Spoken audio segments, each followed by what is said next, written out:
अस्सलाम वालेकुम। आज की वीडियो ज़रा मुख्तलिफ सेटअप में है।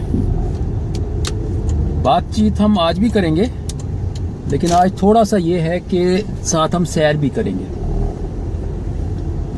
वो बीबीसी से बहुत अरसा पहले उर्दू में एक प्रोग्राम आया करता था, सैर बीन। पता नहीं उसका मतलब क्या है, लेकिन ऐसे लगता है कि जैसे ना ये कुछ सैर से मुतल्लिका बात हो रही है, तो आज हम वो भी करेंगे बातचीत के साथ साथ। आज दरअसल मैं घर से ज़रा थोड़ा दूर जा रहा था, तो मैंने सोचा कि कैमरे का रुख अपनी तरफ करने की बजाय दूसरी तरफ कर दिया जाए, ताकि ये है कि हम देख सकें कि साथ में आसपास क्या हो रहा है। ये जो अंडरपास बन गया ना, ये अल्लाह की बहुत बड़ी नेमत है DHA वालों के लिए। पहले आप यकीन जानिए, यहाँ से यानी ये लालक चौक से, ये जहाँ से अभी हम गुजरे थे, ये पहले लालक चौक हुआ करता था। यानी बाकायदा यहाँ पे दरमियान में चौक था और उसके ऊपर एक डिज़ाइन सा बना होता था, रिंग्स बने होते थे। वहाँ से आगे वो डिफेंस मोड़ तक जाना जो है, एक अच्छी खासी बड़ी मुश्किल हुआ करती थी। तो लेकिन मैं समझता हूँ कि ये बहुत बड़ी हमारे लिए आसानी हो गई, तमाम कम्यूटर्स के लिए, कि ये 2 अंडरपास बन जाने से डिफेंस मोड़ तक जाना जो है बहुत ज़्यादा आसान हो गया। अब रुकना नहीं पड़ता रास्ते में, उस तरह से सिग्नल्स नहीं हैं। पहले काफ़ी लंबा चौड़ा चक्कर था। ये भी अल्लाह की ताला की नेमतें होती हैं, इनका भी हमें शुक्र अदा करना चाहिए। आम तौर पे हम जो हमारी ज़ाती ज़िंदगी में कोई चीज़ मिलती है ना, घर मिल गया, गाड़ी मिल गई, कोई बॉन्ड निकल आया, कुछ ऐसा, तो हम कहते हैं ये मतलब हमारे पे अल्लाह का फजल हुआ। लेकिन जो इस तरह की मैक्रो चीज़ें हैं ना, वो भी अल्लाह ताला की तरफ से हमारे लिए बड़ी आसानी का बायस बनती है। तो आज लॉकडाउन अब चूँकि खुल चुका है, इस वजह से ट्रैफिक अब जो है काफ़ी हद तक नॉर्मल है, और सिलसिला चल रहा है। ये इस वक्त दूसरा अंडरपास है जो हमारी राइट साइड पे हमारे नीचे से गुजर रहा है। अच्छा, इस तरह की वीडियोस का एक मैंने देखा है कि वैसे तो ख़ास बात नहीं होती इस तरह की वीडियोस में। जो लोग रोज़ गुजरते हैं इन जगहों से, वो कहते हैं ठीक है भाई ये जगह, ये इसमें हमें क्या हासिल होगा, कोई ख़ास बात नहीं है। लेकिन जो लोग दूसरे मुल्क में होते हैं ना, बैरून मुल्क में रह रहे होते हैं काफ़ी अरसे से, तो ये मैं अपने ज़ाती एक्सपीरियंस से आपको बता रहा हूँ। एक टाइम पे मैं पाकिस्तान से बाहर रहता था, तो मुझे याद है कि उस वक्त कभी मुझे कोई लाहौर की ऐसी वीडियो देखने को मिल जाती थी ना, जिसमें यहाँ की सड़कें, रास्ते वगैरह कोई दिखा रहा होता था, तो बड़ा ही दिल को भला लगता था। हालांकि लाहौर में रहते हुए, चाहे मैं उन इलाकों में या उन एरियाज़ में, उन सड़कों पे कभी भी ना जाता या कभी भी ना गया हूँ, लेकिन जब आप बाहर के मुल्क में रह रहे होते हैं ना, बेशक आप वहाँ पे कितने भी सेट हों, बड़े मुतमईन हों या जो कुछ भी है, लेकिन जो आपका दिल होता है ना, वो बेसिकली पीछे आपके वतन में ही होता है। तो उससे रिलेटेड कोई भी चीज़ जो है वो आपको बड़ी खुशी देती है। तो ये वीडियो हो सकता है किसी ऐसे बंदे को या कुछ बंदों को जो इस वक्त पाकिस्तान से बाहर से इसको देख रहे हैं, उनको कुछ मज़ा दे। ख़ास तौर पे वो लोग जो बहुत ज़्यादा अरसे से बाहर होते हैं ना, तो उनको वो जो इलाके, वो जो जगह होती हैं, बड़ा इस लिहाज से भी हैरान करती हैं कि तब्दीली बहुत आ चुकी होती है। अब जैसे ये मैं आपको बता रहा हूँ कि डिफेंस मोड़ तक जिस तरह अभी हम बगैर रुके आ गए, रास्ते में बहुत सारी तब्दीलियाँ हैं, 2 अंडरपास बन चुके हैं। अब ये सामने जो ब्रिज आ रहा है, ये डिफेंस मोड़ का, ये पहले नहीं था। यहाँ सिग्नल पे बहुत तवील कतार लगती थी गाड़ियों की, ये तब्दीली आ चुकी हुई है। इसी तरह वो लोग जो 25, 30, 40 साल से बाहर हैं, वो अगर इन जगहों को देखेंगे तो वो बड़ी हैरत अमेज़ खुशी महसूस करेंगे। खुद लाहौर में रहते हुए मतलब मैंने पिछले 30 साल में देखा है कि ऐसी ऐसी तब्दीलियाँ आ गई हैं सड़कों पे। ये तो खैर बाद में डेवलप होने वाले इलाके हैं, गुलबर्ग वगैरह में बहुत तब्दीलियाँ आ चुकी हुई हैं। यानी अभी अब हम जिस सड़क से गुजरेंगे केवरी ग्राउंड के बाद, आज से 30 साल पहले यानी 1989 1990 में बिल्कुल वीरान वो एरिया होता था, उस पर कोई आता ही नहीं था। लेकिन अब ये है कि वहाँ की गहमा गहमी जो है वो देखने वाली है। मतलब लोग सड़कों की साइड पे खड़े होके मास्क बेच रहे हैं। ये भी अल्लाह का एक निज़ाम है कि जो भी कोई तब्दीली आती है इंसान के रहन सहन में या इंसान के माशरे में, उसके हिसाब से छोटे छोटे या बड़े बड़े नए कारोबार भी इवॉल्व हो जाते हैं। तो जनाब ये अब आप देखते जाइए क्या चल रहा है सिलसिला। ये जो सुजुकी की कार है जो राइट साइड पे हमारे इस वक्त जा रही है, सुजुकी ऑल्टो, जिसने मेहरान को रिप्लेस किया है, ये मुझे बड़ी पसंद है, या कह ले जब लॉन्च हुई थी तो बड़ी पसंद थी कि एक मतलब पाकिस्तान में ये कार जो है असेंबल हुई है। इसमें स्पेयर व्हील नहीं है, इस चीज़ ने मुझे थोड़ा सा हैरान किया था कि इसमें स्पेयर व्हील नहीं है। ये चीज़ जो है ना मुझे थोड़ा सा अजीब लगी थी, क्योंकि स्पेयर व्हील के होते हुए बहुत से लोगों के लिए जो है ना गाड़ी पंक्चर हो जाने की सूरत में बड़ी उनको दिक्कत का सामना करना पड़ता है। इन्होंने मेरा ख्याल है इसमें कोई पंक्चर वगैरह की किट दी हुई है। लो जी, ये कैवलरी का जो सिग्नल है ये हो गया रेड और हमें मिल गई फर्स्ट स्लॉट, यानी कि हम कतार में सबसे आगे आगे खड़े हो गए, which is a good thing. ये काफ़ी तवील सिग्नल था। ये इस एरिया की मैं बात करना चाह रहा था जिस वक्त मैं आपको बता रहा था कि 30 साल पहले का गुलबर्ग जो है उसमें क्या अब फ़र्क पड़ चुका है। ये जो जनाब ब्रिज है ये पहले नहीं था ना, ज़ाहिर है, तो इसके होने से पहले ये जो इसके नीचे गुलबर्ग का एरिया बिल्कुल यानी आप समझें कि कट ऑफ सा था। मैं कभी कभार अगर कभी यहाँ निकलता था, यानी ये रोड सीधी फिर दोस्त मार्केट को जाती है, यहाँ कुछ भी नहीं होता था। ब्रिज बन जाने से सारे निज़ाम सारा बदल ही गया है।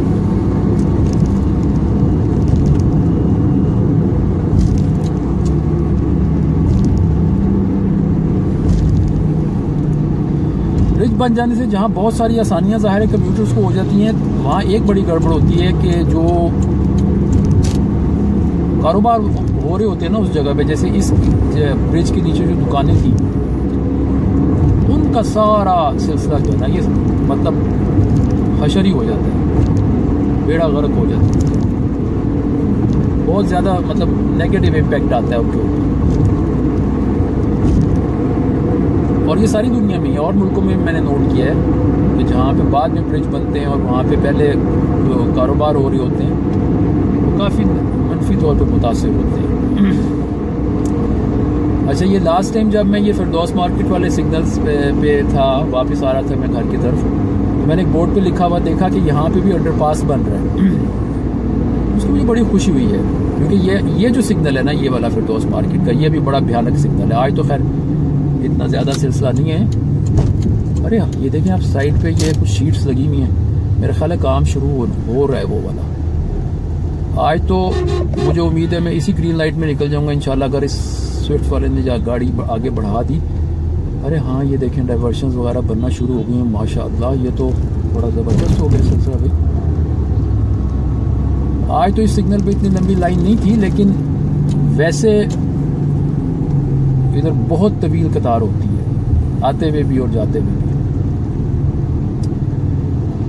अच्छा, एक चीज़ में बड़ा हैरान होता हूँ, अब ये जो गाड़ी है, ये जो ब्लैक टोयोटा कैमरी है, इस वक्त ये 1 करोड़ से ऊपर इसकी प्राइस है। और डॉलर जो है ज़ाहिर है जब फ्लक्चुएट करता है तो ये प्राइसेस और भी रिडिकुलस होती जाती हैं। लोग इस कार को प्रेफर करते हैं, जबकि इस प्राइस रेंज में आप एक जर्मन कार खरीद सकते हैं। ई क्लास मुझे नहीं अंदाज़ा इस वक्त एग्जैक्टली कहाँ होगी, लेकिन मेरा ख्याल है 1.25 करोड़ के आसपास में E200 E250 जैसी गाड़ियाँ जो हैं वो अभी भी ख़रीदी जा सकती हैं।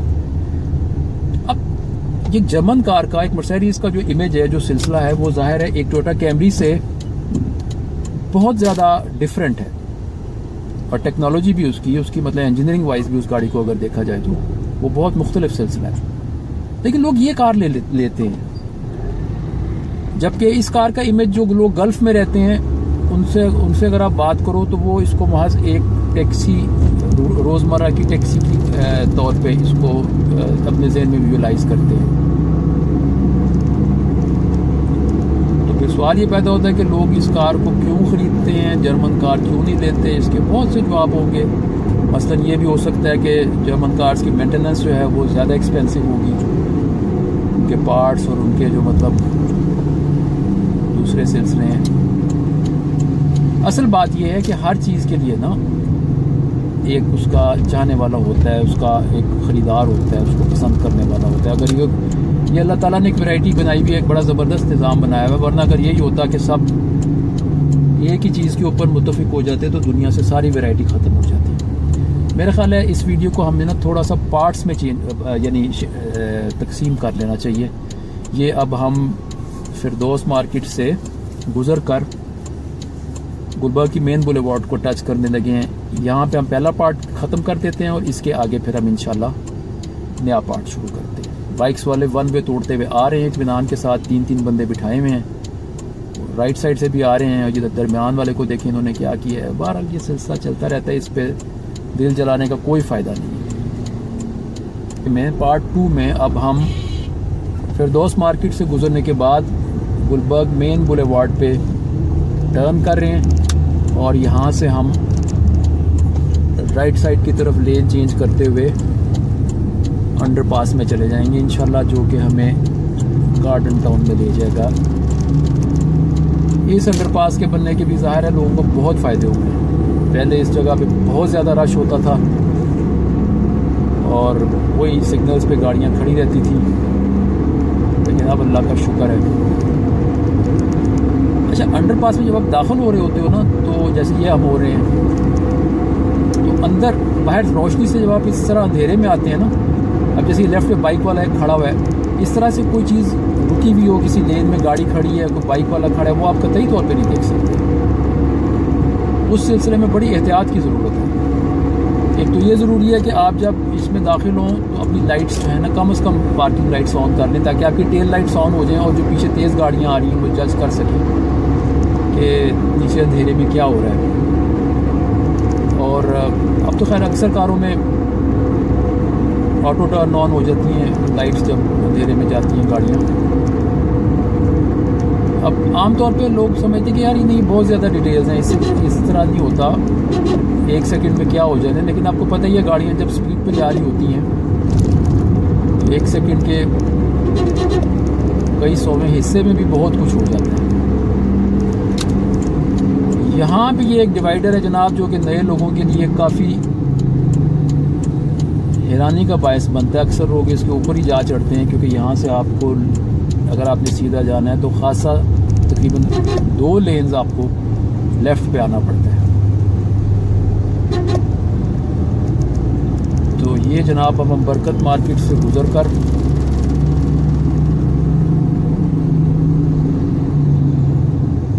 न्यू कैंपस की तरफ जा रहे हैं।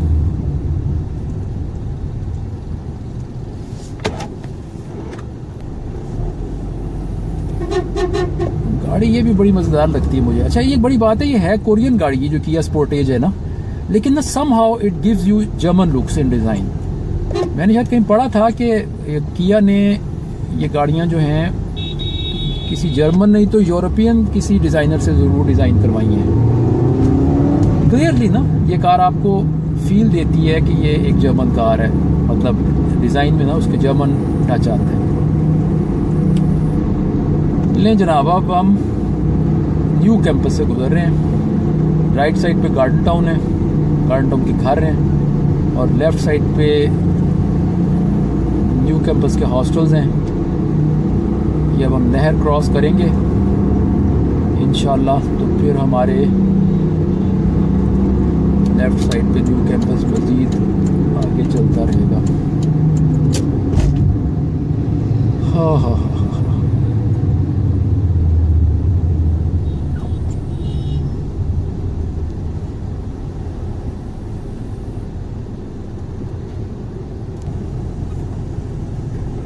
ये नहर वाला सिग्नल भी ग्रीन हो गया है। लाहौर में गाड़ी चलाना जो है ये अपनी नौयत का एक अलग एक्सपीरियंस है, और मेरा ख्याल है जो यहाँ की ड्राइविंग को, ट्रैफिक को टैकल कर लेता है ना, तो वो बहुत सी जगहों पे अल्लाह के फजल से गाड़ी चला सकता है। अच्छा, मुझे अमारात में गाड़ी चलाने का मौका मिला है। अब बज़ाहिर देखा जाए तो वहाँ की ट्रैफिक लाहौर की ट्रैफिक की निस्बत बहुत ज़्यादा ऑर्गेनाइज, बहुत ज़्यादा यानी सिस्टमेटिक है, स्पीड भी वहाँ पे ज़्यादा है। लेकिन समहाउ मैं फील करता हूँ कि वहाँ पे आप ड्राइव करते हुए ज़हनी तौर पे ना स्ट्रेस में होते हैं यहाँ की निस्बत। अब यहाँ मसलन अगर मुझे गाड़ी खड़ी करना है तो मैं लेफ़्ट पे जाके गाड़ी खड़ी कर सकता हूँ, कुछ करना है मैं मतलब रुक के कर सकता हूँ। वहाँ पे ऐसा नहीं है। बाहर के मुल्कों में मैंने देखा है कि बहुत ज़्यादा प्रेशर है, स्पीड बहुत ज़्यादा है, और मतलब ट्रैफिक का लोड भी बहुत ज़्यादा है। यहाँ ज़रा कैजुअल है, जिसको कहते हैं ना घर वाली बात है, उस तरह वाला माहौल है कि आप थोड़ा इधर हो जाएं उधर हो जाएं। अब देख लें लोग किस तरह से चला रहे हैं, बीच में पैदल लोग भी घुसे हुए हैं, मतलब चिंची भी बीच में चल रहे हैं, और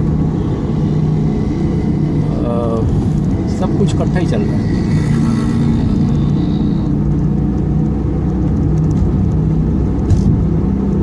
जनाब अब आप कैंपस की दीवार का आखिरी कोना जो है ना, इसको हम टच करते हुए यहाँ से इकबाल टाउन की तरफ मुड़ जाएंगे इंशाल्लाह।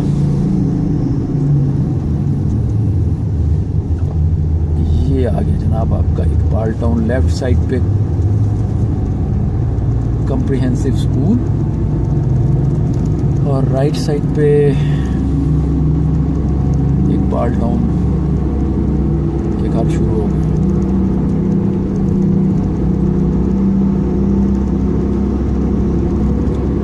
ये सैरबीन वाली वीडियो चल रही है जनाब, उसका दूसरा हिस्सा चल रहा है। पता नहीं अब ये इसका क्या रिज़ल्ट है, क्या हिसाब किताब है, लेकिन एक तजुर्बा था जो मेरा ख्याल था कि मैं आज करूं। तरबूज भी आ गए हैं जैसे कि आप देख रहे हैं। ये भी अल्लाह का बड़ा करम है हमारे पे, हर तरह का फल जो है माशाल्लाह वाफर मिकदार में जो है। आम भी आ गए हैं हमारे यहाँ अवेलेबल है। इंसान ज़्यादातर बैठ के ना अपनी जो महरूमियाँ हैं और जो शिकवे शिकायतें ना उनकी बात करता रहता है, लेकिन यकीन जानिए बावजूद इसके कि काफ़ी सारी मुश्किलात हैं, बहुत कुछ मतलब ठीक नहीं है, लेकिन यकीन जानिए बड़ी अल्लाह की रहमतें और फजल है हम लोगों पे, पाकिस्तान वालों पे बहुत अल्लाह का करम है।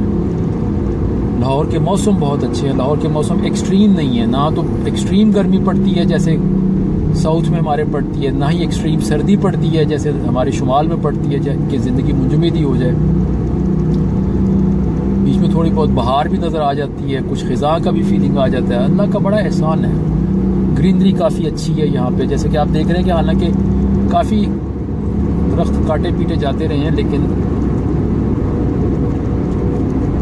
काफ़ी दरख्त अब भी बाकी है। चलें, अब मेरा ख्याल है ये जो पार्ट 2 है इसको भी रोकते हैं और पार्ट 3 फिर बनाया जाएगा इंशाल्लाह इस चीज़ का। मैंने ये वीडियो 2 हिस्सों में कर दी थी अलग अलग, लेकिन फिर दोनों हिस्सों को जम करके एक ही वीडियो बना दी है दोनों हिस्सों की।